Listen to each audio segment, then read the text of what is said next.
और अब घंटी बजाओ। बड़े से बड़ा अपराधी क्यों ना हो, पुलिस चाहे तो उसका बचना नामुमकिन हो जाता है, लेकिन उसी अपराधी को अगर सत्ता का संरक्षण मिल जाए, आशीर्वाद मिल जाए, तो पुलिस अपराधी को सामने देखकर भी नजरें फेर लेती है। जी हां, मैं सही कह रहा हूं। दिल्ली हिंसा के आरोपी लखा सिधाना के साथ यह होता दिख रहा है, इसलिए कह रहा हूं। 26 जनवरी के बाद से दिल्ली पुलिस चप्पे चप्पे पर उसकी तलाश कर रही है, ठीक बात है, और वो पंजाब के बठिंडा में भरी सभा में दिल्ली पुलिस को चुनौती दे रहा है। जी हां, कि हिम्मत है तो गिरफ्तार करके दिखाओ। आखिर किसके दम पर लखा दिल्ली पुलिस को ललकार रहा है? कौन है जो लखा को बचा रहा है? ये रिपोर्ट देखिए और गणतंत्र के गुनहगारों को बचाने वालों की जोरदार घंटी बजा दीजिए।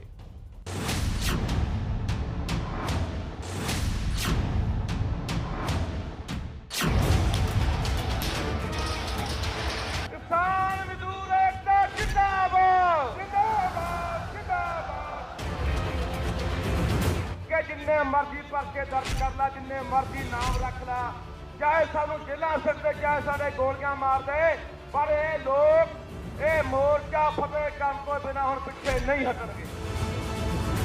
कित्थे भज रहा बई लखा दा खड़ा, लखा अपने लोकां च खड़ा। असीं पिछे नहीं हटांगे, जिथे मर्जी बुलाओ। असीं कानून रात दिन राती कराउणे आ भरावो। बोले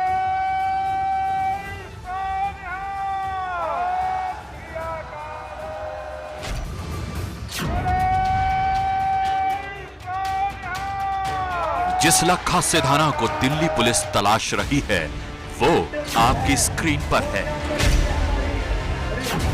जिस लखा सिधाना पर 1 लाख रुपए का इनाम है वो खुलेआम भाषण दे रहा है।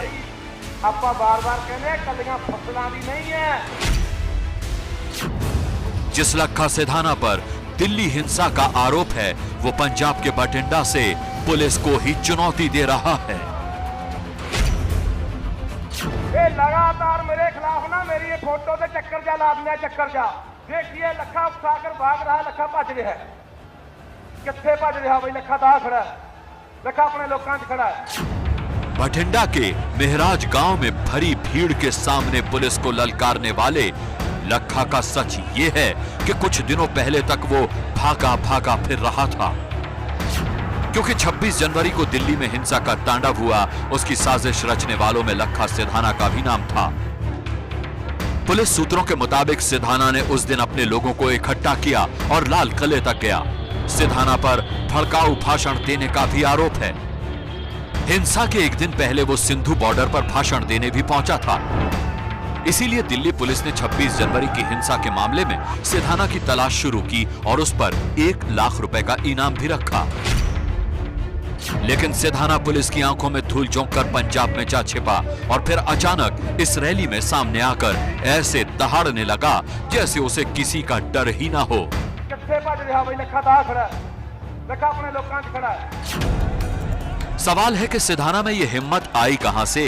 ऐसा क्या हुआ कि पुलिस से भागने वाला सिधाना पुलिस को ही चुनौती देने लगा? जाहिर है ये तभी हो सकता है जब सिधाना के सिर पर किसी का हाथ हो। दिल्ली हिंसा का आरोपी अगर पंजाब में बेखौफ घूम रहा है तो ये तभी हो सकता है जब उसे पंजाब पुलिस और पंजाब सरकार पर पूरा भरोसा हो।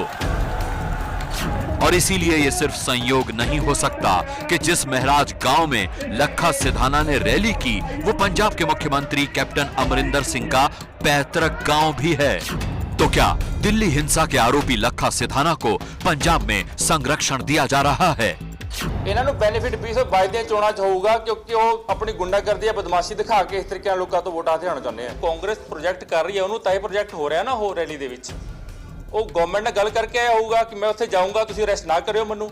ਨਹੀਂ ਜਿਹਨੂੰ ਐਦਾ ਪੰਜਾਬ ਸਰਕਾਰ ਦਾ ਕੋਈ ਰੋਲ ਨਹੀਂ ਹੈ। ਪਰਚਾ ਦਿੱਲੀ 'ਚ ਹੋਇਆ, ਨਾ ਕਿ ਪੰਜਾਬ 'ਚ ਹੋਇਆ। ਉਹਦੇ ਬਕਾਇਦਾ ਕੋਈ ਜਿਹੜੇ ਇੰਸਟਰਕਸ਼ਨ ਉਹਨੂੰ ਜਿਹੜੀ ਸਰਕਾਰ ਨੇ ਪਰਚਾ ਦਿੱਤਾ, ਜਿਹੜੀ ਪੁਲਿਸ ਨੇ ਦਿੱਤਾ, ਉਹਦਾ ਕੋਈ ਕਿਤੇ ਐਫਆਈਆਰ ਕਿਸੇ ਦੇ ਖਿਲਾਫ ਲੱਜੇ ਪੜੇ ਪੰਜਾਬ 'ਚ ਲੌਜ ਹੁੰਦੀ ਹੈ ਜਾਂ ਉਹ ਬਾਹਰਲੀ ਸਟੇਟ 'ਚ ਹੁੰਦਾ ਹੈ ਤਾਂ ਪੰਜਾਬ ਦੀ ਪੁਲਿਸ ਜਾ ਕੇ ਲੈ ਕੇ ਆਉਂਦੀ, ਨਾ ਕਿ ਉੱਥੋਂ ਦੀ ਪੁਲਿਸ ਪੜਦੀ ਹੈ। लखा को लेकर पंजाब सरकार का यह रवैया हैरान करने वाला है। जिस पर गणतंत्र दिवस के दिन हिंसा फैलाने का आरोप हो वो अगर आपके सामने है तो क्या आप उसे सिर्फ इसीलिए छोड़ देंगे क्योंकि उसके खिलाफ मामला किसी दूसरे राज्य में दर्ज हुआ है? क्या पंजाब पुलिस को इसकी जानकारी दिल्ली पुलिस को नहीं देनी चाहिए थी? पंजाब सरकार के इसी रवैये के कारण पंजाब पुलिस की मौजूदगी में लखा सिधाना एक बार फिर भड़काऊ भाषण देता नजर आया। कि जिन्ने मर्जी परचे दर्ज कर ला, जिन्ने मर्जी नाम रख ला, चाहे सानू जेलां सड़दे, चाहे साडे गोलियां मार दे, पर ये लोग ये मोर्चा फतेह करन तो बिना हुण पिछे नहीं हटणगे।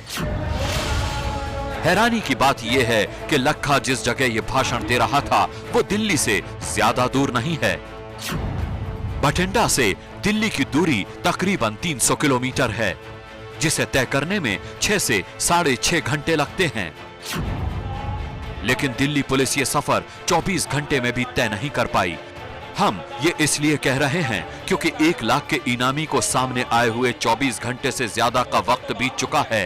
इसके बाद भी उसकी गिरफ्तारी के लिए कोई कोशिश होती नजर नहीं आई। कित्थे भज रहा बई लखा दा खड़ा, लखा अपने लोकां च खड़ा है। और ये सवाल इसीलिए और महत्वपूर्ण हो जाता है क्योंकि लखा सिधाना अचानक इस रैली में नहीं पहुंचा। उसने कुछ दिनों पहले बाकायदा बठिंडा के कार्यक्रम का ऐलान किया था और बड़ी संख्या में वहां लोगों को पहुंचने के लिए कहा था। 23 तरीक ਨੂੰ ਕਿੱਡੀ ਵੱਡੀ ਜਿਹੜੀ ਸਾਡੀ ਗਿਣਤੀ ਹੈ, ਲੱਖਾਂ ਦੀ ਗਿਣਤੀ ਹੋਣੀ ਚਾਹੀਦੀ ਹੈ, ਲੱਖਾਂ ਦੀ ਗਿਣਤੀ ਹੋਣੀ ਚਾਹੀਦੀ ਹੈ। ਉਹਦੇ ਕੋਈ ਵੀ ਇਨਸਾਨ, ਕੋਈ ਵੀ ਨੌਜਵਾਨ ਘਰੇ ਨਾ ਰਹਿ ਜੇ। ਆਓ ਮੇਰਾ ਵੀਰ, ਵੱਧ ਤੋਂ ਵੱਧ ਵੱਡੀ ਗਿਣਤੀ ਦੇ ਵਿੱਚ 23 ਤਰੀਕ ਨੂੰ ਮਹਿਰਾਜ ਪਿੰਡ ਜਿਹੜਾ ਜ਼ਿਲ੍ਹੇ ਬਠਿੰਡੇ ਦਾ ਪਿੰਡ ਹੈ, ਉੱਥੇ ਵੱਡਾ ਇਕੱਠ ਰੱਖਿਆ ਗਿਆ। ਆਓ ਮੇਰਾ ਵੀਰ, ਆਪਾਂ ਵੱਡੀ ਗਿਣਤੀ ਦੇ ਵਿੱਚ ਸ਼ਮੂਲੀਅਤ ਕਰਗੇ ਤਾਂ ਕਿ ਪਤਾ ਲੱਗੇ ਕਿ ਅਸੀਂ ਸਾਡੇ किसान अंदोलन ਦੇ ਨਾਲ। जिस सभा में लखा ने भाषण दिया उसमें अकाली दल अमृतसर के नेता भी थे, यानी लखा को हर तरफ से राजनीतिक संरक्षण मिल रहा है। इसीलिए वो हिंसा का आरोपी होने के बावजूद युवाओं का हीरो बनने में लगा है। कि चाहे दिल्ली मोर्चे दे विच ਸਿੰਘੂ ਦੇ ਉੱਤੇ, ਚਾहे टिकरी ਦੇ ਉੱਤੇ, चाहे पंजाब ਦੇ ਵਿੱਚ, ਜੇ ਤੁਹਾਨੂੰ ਦਿੱਲੀ ਪੁਲਿਸ ਗ੍ਰਿਫਤਾਰ ਕਰਨ ਆਊਗੀ ਤਾਂ ਅਸੀਂ ਤਾਂ ਡਟ ਕੇ ਵਿਰੋਧ ਕਰਾਂਗੇ, ਰੁਕਰਾਓ ਕਰਾਂਗੇ। रैली में मौजूद लोगों से दिल्ली पुलिस का घेराव करने की अपील के साथ साथ लखा ने यह धमकी भी दी कि अगर पंजाब पुलिस कोई कार्रवाई करती है तो इसके लिए मुख्यमंत्री अमरिंदर सिंह जिम्मेदार होंगे। यही नहीं, उसने 26 फरवरी को युवा किसान दिवस को सफल बनाने की अपील भी की और ये सब वो सिर्फ इसलिए कर रहा है जिससे वो किसानों का समर्थन हासिल कर सके। सवाल है कि क्या 26 जनवरी की हिंसा को गलत ठहराने वाले किसान नेता अभी भी लखा सिधाना का समर्थन लेंगे? सिधाना ने न सिर्फ बठिंडा में रैली की बल्कि उसके बाद उसने फेसबुक पर अपना वीडियो भी पोस्ट किया और उसमें भी युवाओं को भड़काने वाली बातें कही। ਜਿਹੜੀ ਸਰਕਾਰ ਹੁਣ ਧੱਕੇਸ਼ਾਹੀ ਤੇ ਉਤਰੀ ਹੋਈ ਹੈ, ਨੋਟਿਸ ਕੱਢ ਰਹੀ ਹੈ, ਫੋਟੋਆਂ ਜਾਰੀ ਕਰ ਰਹੇ ਨੇ, ਛਾਪਾਮਾਰੀ ਹੋ ਰਹੀ ਹੈ, ਨੌਜਵਾਨਾਂ ਨੂੰ ਫੜ ਕੇ ਅੰਦਰ ਦਿੱਤਾ ਜਾ ਰਿਹਾ ਹੈ। ਆਪਾਂ ਕੋਈ ਨਾ ਕੀਤਾ, ਕੋਈ ਹੀਰੋ ਜਿੱਤ ਨਾ ਕੀਤੀ, ਕੋਈ ਨਾ ਪ੍ਰੋਗਰਾਮ ਦਿੱਤਾ ਤਾਂ ਇਹਨਾਂ ਪੁਲਿਸ ਨੇ, ਸਰਕਾਰ ਨੇ ਆਪਾਂ ਨੂੰ ਦਿਨੋਂ ਦਿਨ ਤੰਗ ਕਰਨਾ ਸ਼ੁਰੂ ਕਰਨਾ। ਸੋ ਇਹਨਾਂ ਦਾ ਮੂੰਹ ਤੋੜਵਾ ਜਵਾਬ ਦੇਣਾ ਪੈਣਾ। 26 जनवरी की हिंसा के मामले में क्राइम ब्रांच की 13 टीमें जांच कर रही हैं। उसके बावजूद अगर हिंसा का सबसे बड़ा आरोपी खुलेआम रैलियां कर रहा है, फेसबुक पर भड़काऊ पोस्ट डाल रहा है, तो सवाल पूरे सिस्टम पर है, फिर चाहे वो दिल्ली पुलिस हो या पंजाब पुलिस। इसीलिए जरूरी है कि ऐसे गुनहगारों को बचाने वालों के खिलाफ घंटी बजाओ। खाकी वर्दी का रौब आप सबने देखा होगा, लेकिन अब हम आपको दिखाने जा रहे हैं इन पुलिस वालों का वो सच जिसे देखकर आप यकीन कर बैठेंगे कि आखिर क्यों अपराधी पुलिस की आंखों में धूल झोंकने में कामयाब हो जाते हैं।